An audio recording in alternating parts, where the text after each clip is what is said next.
এই ইউনুস গঙ্গা যখন কোনো সুসংবাদ দিবে বাংলাদেশের জন্য, বাংলাদেশের মানুষের জন্য, বাংলাদেশের জনগণের জন্য, তখন আপনারা বুঝবেন বাংলাদেশের সর্বনাশ হয়ে গেছে।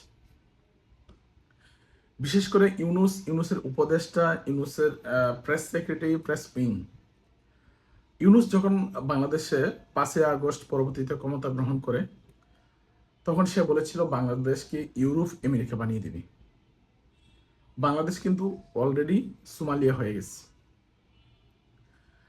তারপর কিছুদিন আগে আমরা লক্ষ্য করলাম ইউনুস ঘোষণা দিয়েছিল সে পৃথিবীর মাটির খেলোয়াড়। সেই ঘোষণা দিয়েই সে বলেছিল আগামী ঈদ রোহিঙ্গারা নিজ দেশে করবে।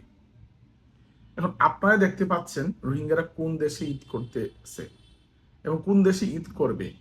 এবং তার যে চিলড্রেন পার্টি, ওই যে জাতীয় টুকাই পার্টি বলেন কেউ, আবার অনেক অনেক অনেক স্ল্যাং ইউজ করেন, আমি স্ল্যাং ইউজ করলাম না। সেই জাতীয় টুকাই পার্টির ওই একজন সহবাস বিশেষজ্ঞ থেকে শুরু করে সমন্বয়ক, উপদেষ্টারা ডাক ডুল পিটিয়ে প্রচার করেছে যে এই হচ্ছে ম্যাজিক, ইউনুস ম্যাজিক। ইউনুস ম্যাজিকে আগামী ঈদ তাদের নিজ দেশে করবে রোহিঙ্গারা। আমরা কি দেখতে পেলাম? অলরেডি আরো প্রায় 2 লক্ষ রোহিঙ্গা সে ঘোষণা দেওয়ার কিছুদিনের ভিতরে বাংলাদেশে প্রবেশ করেছে এবং তাদেরকে জোর করে প্রবেশ করানো হয়েছে এবং ইউনুস সাহেব কি করলেন? দরজা খুলে দিলেন। তারপরে হচ্ছে আপনারা বাংলাদেশে বিনিয়োগ সম্মেলন দেখলেন। আশিক মধ্যরাতে ফোন দিয়ে বলেছিল আশিককে, আশিক তুমি চলে এসো, তোমার জন্য একটা সুযোগ, বাংলাদেশকে ধ্বংস করে দেওয়ার, বড় বড় ডায়লগ দিয়ে লুটপাট করার। আশিক করলেন কি? ওনার গিন্নিকে বললেন বাংলাদেশে লুটপাট করার একটা সুযোগ পেয়েছি। গিন্নি কি আর নিষেধ করতে পারেন? গিন্নি বললেন চলে যাও। উনি লাগেজ গুছিয়ে চলে আসলেন। কি করলেন? বিনিয়োগ সম্মেলন করলেন। সে সম্মেলনে কারা আসলো? টেলিনর কোম্পানি কর্মকর্তা কর্মচারীরা এবং ভারত, মালয়েশিয়া, থাইল্যান্ড সহ যে দেশগুলোতে যারা এসেছিল তাদের কোনো নিজেদেরই হচ্ছে অস্তিত্ব নেই। ব্যবসা বাণিজ্য বিনিয়োগ করবে তো দূরের কথা, তারা নিজেরাই হচ্ছে অন্যের দ্বারস্থ হয়ে জীবনযাপন করতে হয়। এবং কোনো ব্যবসা প্রতিষ্ঠান আছে তো দূরের কথা, এবং তারা নিজেরাও কোনো প্রতিষ্ঠানে কাজ করে কিনা তারও কিন্তু কোনো প্রমাণ নেই। এখন বিটার আশিক সে সুপারম্যান হয়ে আকাশে উঠতেছিল, বিনিয়োগ বিনিয়োগ বিনিয়োগ। আর ইউনুস ডায়লগ দিচ্ছিল যে সারা পৃথিবীর বিনিয়োগকারীরা, সারা পৃথিবীর বিনিয়োগ সংস্থা, সারা পৃথিবীর ব্যবসায়ীরা বাংলাদেশে বিনিয়োগ করতে আসবে। যেটা 5ই আগস্টে পরে বলেছিল বাংলাদেশ ইউরোপ আমেরিকা হয়ে যাবে, উজ্জ্বল দৃষ্টান্ত হবে, সারা পৃথিবীর মাঝে উন্নত রাষ্ট্র হবে। সেই ডায়লগগুলো কিন্তু এই বিটার চেয়ারম্যান আশিকেও দিয়েছে, ইউনুসও আবার দিয়েছে এই সম্মেলনে, আপনারা দেখতে পাচ্ছেন। এখন এই বিডার আশিক আকাশে উড়ে সুপারম্যান না, পরি হয়ে পরি, আর বিনিয়োগের 10 ঘটে, কোনো বিনিয়োগ নেই। তারপরে হচ্ছে আপনার শেয়ার বাজার নিয়ে একজনকে দরবেশ বলে আখ্যায়িত করেছিলেন। এখন দরবেশটা কি? কত সুখবর দিয়েছিল শেয়ার বাজারের। শেয়ার বাজারের মাধ্যমে সবাই বড়লোক হয়ে যাবে, বড় লোকস হয়ে যাবে। যারা এতদিন ক্ষতিগ্রস্ত হয়েছে সবার ক্ষতি পুষে যাবে, লাভবান হবে, গরিব থেকে বড় লোকস হয়ে যাবে। ভাই, তাদের পত্র পত্রিকার ভাষ্যমতে, টেলিভিশনের ভাষ্যমতে বিগত 9 মাসে 90,000 কোটি টাকা গায়েব হয়ে গেছে। তাহলে এই রেকর্ড ছাড়া কত গায়েব হয়েছে বুঝতে পারেন। তারপরে দেখেন সুসংবাদগুলো কি। উনি সেফ করিডোর এবং চট্টগ্রাম বন্দর কিন্তু দিয়ে দিয়েছেন অলরেডি। এই ইউনুসের উপদেষ্টা, পলিথিন বিশেষজ্ঞ, ডাস্টবিন শফিক, এরা বলেছিল বাংলাদেশের মানচিত্র বদলে যাবে। তারা প্রচার করেছিল বাংলাদেশের মানচিত্র বদলে যাবে মানে বাংলাদেশের মানচিত্র বড় হয়ে যাবে। আমরা বুঝতে পেরেছিলাম বাংলাদেশের স্বাধীনতা, সার্বভৌমত্ব হুমকিতে রয়েছে। এবং সেনাপ্রধান সেটা ওপেন ঘোষণা দিয়ে বলেছিল পিলখানা দিবসে যে বাংলাদেশের স্বাধীনতা সার্বভৌমত্ব হুমকিতে রয়েছে, আপনারা পরবর্তীতে আমাকে দোষারোপ করতে পারবেন না, আপনাদেরকে সতর্ক করে দিলাম। ইউনূস আজকে কার হাতে চট্টগ্রাম বন্দর তুলে দিচ্ছে? কেন বিদেশি সেনা নৌ বিমান বাহিনী বাংলাদেশের সোনাদিয়া দ্বীপ, মহেশখালী দ্বীপে ঘাঁটি করেছে? আরাকান আর্মি বাংলাদেশের 10 কিলোমিটার ভিতরে প্রবেশ করে উৎসব করে আনন্দ করে। সেফ করিডোর মানে কি? বাফার জোন মানে কি? একটা দেশকে ধ্বংস করে দেওয়া। এই সাজানো গুছানো এই দেশটাকে ধ্বংস করে দেওয়ার জন্য ইউনূসকে বসানো হয়েছে চুক্তির ভিত্তিতে, এবং সেই এজেন্ডা বাস্তবায়ন করার জন্য ইউনূস এখনো পর্যন্ত ক্ষমতায় বসে আছে। তারপরে আপনারা আসেন এয়ারপোর্টে আপনার প্রবাসী শ্রমিকদের স্যার বলে ডাকা হবে, প্রবাসী শ্রমিকদের আপ্যায়ন করা হবে, স্যালুট দেওয়া হবে, ভিআইপি প্রোটোকল দেওয়া হবে। আমরা কি দেখতে পাচ্ছি? এয়ারপোর্টে প্রবাসী শ্রমিকদের তাপড়ানো হচ্ছে, নির্যাতন করা হচ্ছে, তাদের লাগেজ থেকে সবকিছু লুটপাট করে নেওয়া হচ্ছে, এবং তাদেরকে নির্যাতন করতেছে কারা? এই ইউনূসের এয়ারপোর্টের যে প্রশাসনিক কর্মকর্তা কর্মচারী এবং হচ্ছে যারা দায়িত্বে আছে তারা।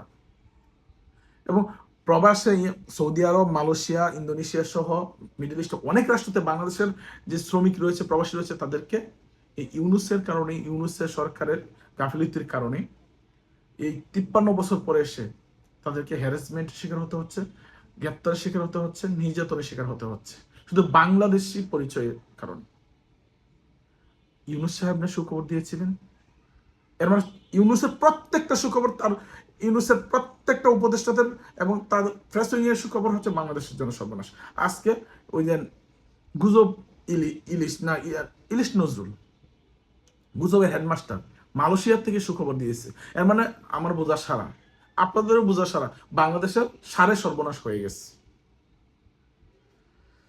তারপরে হচ্ছে দেখেন, দেশে আইন শৃঙ্খলা নিয়ে বারবার বলেছিল দেশে আইন শৃঙ্খলা এত উন্নত, কারো কোনো অভিযোগ নাই, কারো কোনো আপনার হচ্ছে এই সরকার নিয়ে বিভ্রান্তি নাই, কারো কোনো হচ্ছে কষ্ট নাই, দুঃখ নাই।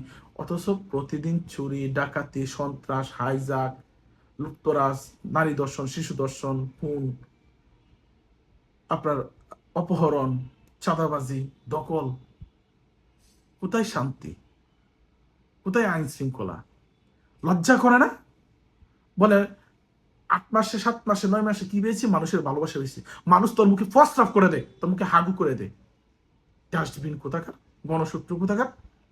বলে মানুষের ভালোবাসা পেয়েছি, মানুষের শ্রেষ্ঠত্ব ভালোবাসা পেয়েছি। দেশ সাজানো গুছানো দেশকে ধ্বংস করে দিয়েছে, আইনে জাহিলিয়া বানিয়ে দিয়েছে, আইনে জাহিলিয়া যুগ নিয়ে এসেছে। এই 21 শতকে দাঁড়িয়ে মনে হচ্ছে আমরা দুযুগে আছি, জাহান্নামে আছি, হাবিয়া দুযুগ বানিয়ে দিয়েছে দেশটাকে। এই 15.5 বছরে দেখেছিলেন আপনারা দেশে এত অন্যায়, অপরাধ, হত্যা, লুটপাট, নৈরাজ্য, দর্শন, খুন, চুরি, ডাকাতি, চিন্তায় আসছিল? এই সংখ্যাটা কতটুকু ছিল? ডাস্টবিন শফিককে গণশত্রু, এ হচ্ছে অবস্থা। তারপরে দেখেন, প্রতিদিন বলে সংবাদ মাধ্যমের অবাধ স্বাধীনতা। এই বউ ব্যবসায়ী ফারুকিকে 3 জন সাংবাদিকে প্রশ্ন করেছিল যে আপনারা শেখ হাসিনাকে গণহত্যাকারী বলছেন, আপনাদের কোন ভিত্তিতে বলছেন, কোন প্রমাণের ভিত্তিতে বলছেন? 3 জন সাংবাদিকের কি হলো? চাকরি চলে গেল। দীপ্ত টেলিভিশন প্রচার বন্ধ করে দেওয়া হলো। সময় টেলিভিশনে গিয়ে কালাহারার হুমকি দিয়ে সংবাদকর্মীদেরকে চাকরিচ্যুত করলো।